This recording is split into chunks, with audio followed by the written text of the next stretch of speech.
السلام علیکم. اب آپ کے پاس نیا ٹاپک آتا ہے آل انڈیا مسلم لیگ کا قیام. اس سے پہلے آپ نے پڑھا تھا کہ دو قومی نظریہ کیا تھا، دو قومی نظریے کی بنیاد کس پہ رکھی گئی تھی، کس نے رکھی تھی اور کیوں رکھی گئی تھی. یعنی دو قومی نظریے کے بارے میں آپ کو پتا ہے کہ اس کی ابتدا جو ہوئی ہے وہ کیوں ہوئی تھی، سیاسی حکومت عملی کیوں استعمال کی گئی تھی، اس کی وجوہات کیا تھی، اور سر سید خان اس کے پہلے مسلمان رہنما تھے جنہوں نے دو قومی نظریے کی ابتدا کی اور مسلمانوں کے لیے قوم کا لفظ استعمال کیا، یعنی قوم کی اس طرح استعمال کی کیونکہ مسلمانوں کا مذہب الگ ہے، ان کے جو ہے تہذیب الگ ہے، شناخت الگ ہے، ثقافت الگ ہے، اخلاقی اقدار الگ ہے، اور یہاں تک کہ معیشت بھی بالکل الگ تھی.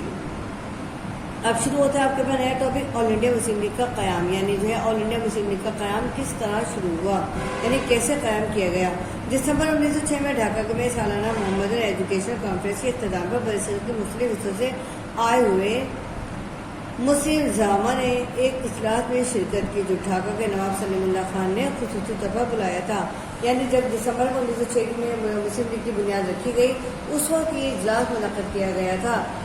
اس اجلاس میں دوسری باتوں کے علاوہ تقسیم بنگال 1905 کے خلاف چلائی گئی ہندوؤں کی تحریک کو بھی تفصیل سے جائزہ لیا گیا، تحریک کا بھی تفصیل سے جائزہ لیا گیا اور یہ طے پایا کہ برصغیر کے مسلمانوں کی رہنمائی کے لیے منظم سیاسی جماعت تشکیل دی جائے. یعنی ایسی جماعت ہونی چاہیے جس کے پلیٹ فارم پر سب جمع ہو کر اپنے مقصد کے حصول کے لیے کوشش کر سکیں اور سب کا مقصد ایک ہو کہ ہمیں اپنے حقوق کا تحفظ کرنا ہے، جو ان کے حقوق کا تحفظ بھی کر سکے. یعنی ایک سیاسی جماعت ایسے قائم کی جائے جو ان کے حقوق کا بھی تحفظ کر سکے، یعنی مسلمانوں کو ایک ویسے قوم تسلیم کروا سکے اور ان کے لیے ایسی رائے متعین کر سکے جو سیاسی طور پر وہ متحد بھی ہو جائے اور اپنے ایک علیحدہ وطن حاصل کرنے کی جدوجہد بھی ایک ساتھ مل کر سکے.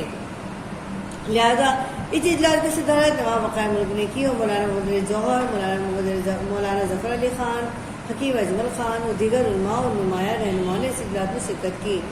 30 دسمبر 1906 کو ایک سیاسی جماعت آل انڈیا مسلم لیگ کے نام سے تشکیل دی گئی. یعنی سب سے بیسک لائن کون سی ہمارے پاس آتی ہے، ہمارے پاس جو ہے یعنی 30 دسمبر ہے 1906 میں مسلم لیگ آل انڈیا کی یعنی سیاسی جماعت جو مسلمان کی ہے اس کی بنیاد رکھی گئی، یعنی اس کو تشکیل دیا گیا.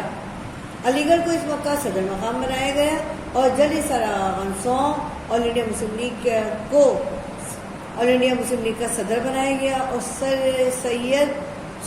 سید علی حسن بلگرامی کو سیکریٹری جنرل منتخب کیا گیا. یعنی آل انڈیا مسلم لیگ کا جو ہے صدر جو ہے آل انڈیا مسلم لیگ کے صدر سرا خان کو بنایا گیا اور سیکریٹری جنرل جو ہے سید علی حسن بلگرامی کو بنایا گیا. اب دیکھیے مسلم لیگ کے قیام کے اغراض و مقاصد کیا تھے. آخر کوئی بھی تنظیم قائم کی جاتی ہے تو کچھ اس کے اغراض و مقاصد ہوتے ہیں، کچھ خصوصی طور پر جس کے پروگرام ہوتے ہیں کہ مقصد جو ہے کیوں بنایا گیا ہے، تنظیم کیوں تیار کی گئی ہے، کیوں قیام کیا گیا اس تنظیم کا. تو اس کے اغراض و مقاصد کیا تھے؟ مسلم لیگ کے قیام کے اغراض و مقاصد یہ تھے. اب دیکھیے آپ اس کے اندر کیا ہے. برطانوی حکومت اور مسلمانوں کے درمیان خیر سگالی کے جذبات اور دوستانہ تعلقات قائم کرنا اور رنج و گزید مسلمانوں کے خلاف شوق و شبہات کا ازالہ کرنا ہے.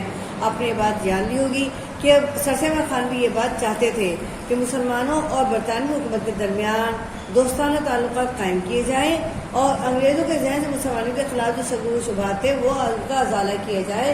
انہوں نے اپنی جو کتاب لکھی تھی اسباب بغاوت ہند، اس میں انہوں نے اسی بات کو تفصیل سے بیان کیا تھا کہ اس جو ہے 1857 کی جنگ آزادی تھی اس کسی مسلمانی ذمہ دار نہیں ہے بلکہ اس میں دوسری قوم بھی شامل ہیں اور اس میں ہندو بھی شامل تھے. یہ بات انہوں نے ان کو برابر کرانے کی کوشش کی تھی اور یہی بات مسلم لیگ کے قیام میں شامل رکھی گئی. نمبر 2، مشترکہ فلاح بہبود کے لیے برصغیر کے دوسرے اقوام اور سیاسی جماعتوں سے علیحدہ تعلقات استوار کرنا تھا. نمبر 3، حکومت اور دیگر سیاسی جماعتوں کا تعاون حاصل کرتے ہوئے مسلمانوں کے حقوق کا تحفظ کرنا تھا. اب آ جائیے 3 اغراض و مقاصد کے بعد دیکھیں آزادی کی جدوجہد مسلم لیگ کا کردار. یعنی اب جب تحریک قائم ہو گئی تو تحریک قائم ہونے کے بعد اس کو تیز تر بنانے کے لیے ایسے کون سے عوامل تھے، کون سا کردار تھا جو مسلم لیگ ادا کرے گی. جب یہ مسلم لیگ ادا کرے تو اسی حساب سے دیکھا جائے گا کہ مسلم لیگ مسلمانوں کے لیے کیا کام کر رہی ہے.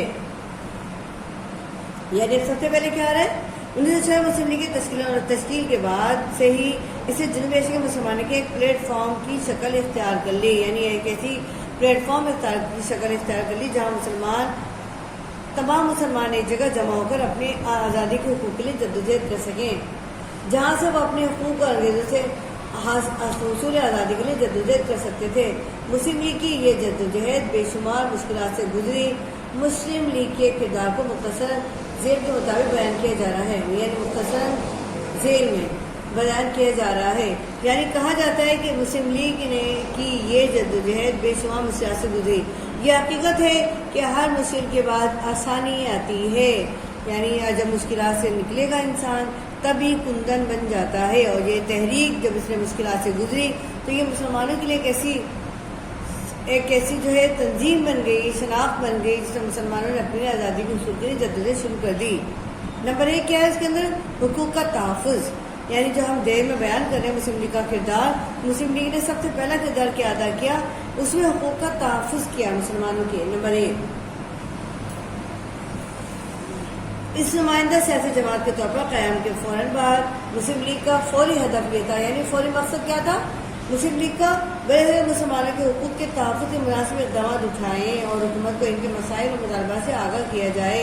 ایک جانب مسلم لیگ نے انگریزوں کو بر صغیر نکالنے کے لیے ہندوؤں کے ساتھ ہاتھ میں ہاتھ ملانے اور تعاون کرنے میں انتہائی متوازن رویہ اختیار کیا، اور دوسری جانب اس نے مسلمانوں اور برطانوی سرکار کے درمیان تعلقات کو بہتر بنانے کی جدوجہد کی، یعنی اس پلیٹ فارم سے مسلمانوں کو بہت فائدہ پہنچا۔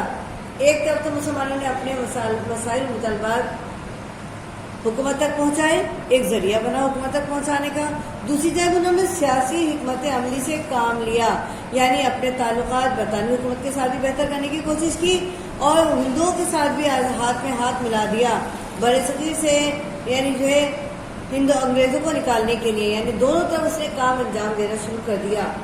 نمبر 2 کانگریس کے ساتھ سیاسی سمجھوتا، جو یہاں بھی آپ نے پڑھا ہے کہ ہندوؤں کے ساتھ ہاتھ میں ہاتھ ملایا اور تعاون کرنے میں انتہائی متوازن رویہ اختیار کیا، تو یہی آتا ہے سیاسی سمجھوتا کیا۔ کانگریس کے ساتھ سیاسی سمجھوتا، کانگریس کیونکہ ہندوؤں کی جماعت ہے اس کے ساتھ اور ہندو ہی اس کے اندر کام کرتے ہیں، تو ان کے ساتھ سیاسی سمجھوتا کیا گیا۔ قائد اعظم اجلاس نے اکتوبر 1913 میں مسلم لیگ میں شمولیت اختیار کی، یعنی قائد اعظم نے شمولیت اختیار کی ہے وہ 1913 میں مسلم لیگ میں شروع کی ہے۔ ان کی کوشش سے مسلم لیگ اور کانگریس کے درمیان دسمبر 1916 میں ایک سمجھوتا طے پایا، یعنی ایک معاہدہ طے پایا جو میثاق لکھنؤ کے نام سے مشہور ہے، یعنی معروف ہے۔ اس میثاق کی روح سے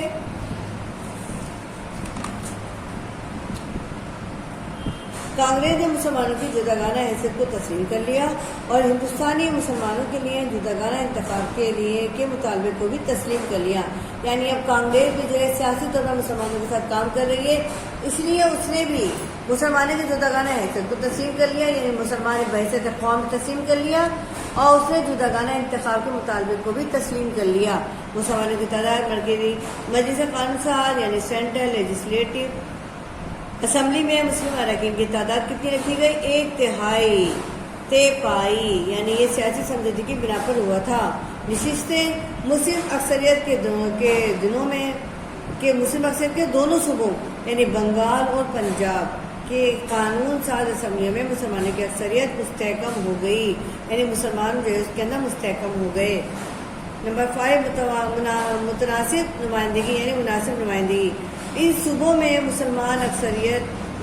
جہاں مسلمان اقلیت میں تھے وہاں ان کی نمائندگی ان کی آبادی کے تناسب سے زیادہ کر دی گئی، یعنی جو ان کا آبادی کا تناسب تھا وہ تناسب سے زیادہ کر دی گئی۔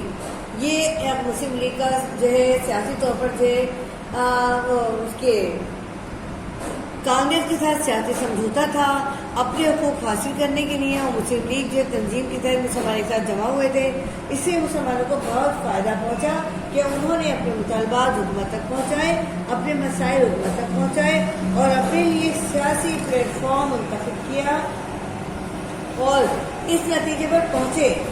برصغیر کے مسلمانوں کو اپنے مذہبی، آئینی، سیاسی، معاشی، معاشرتی اور ثقافتی مسائل کے حل کے لیے جس مضبوط پلیٹ فارم کی ضرورت تھی وہ آل انڈیا مسلم لیگ کی شکل میں انہیں حاصل ہو گئی، اور وہ اسی بنا پر جو اپنی آزادی حاصل کر سکتے ہیں، یعنی اسی پلیٹ فارم کے تحت ہی، یعنی برصغیر کے مختلف حصوں کے مسلمانوں کو ایک مرکز پر لانے کے لیے آل انڈیا مسلم لیگ کا کردار غیر معمولی اور مثالی رہا۔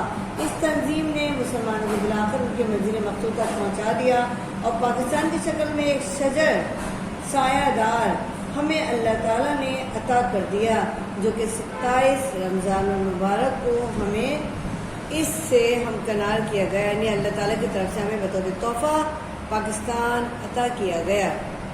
یہ ٹاپک آپ میں یہاں کمپلیٹ ہوتا ہے۔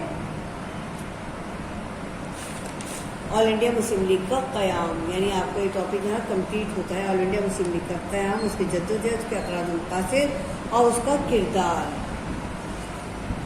امید ہے آپ کو سمجھ آ گیا ہوگا بہت اچھی طرح سے۔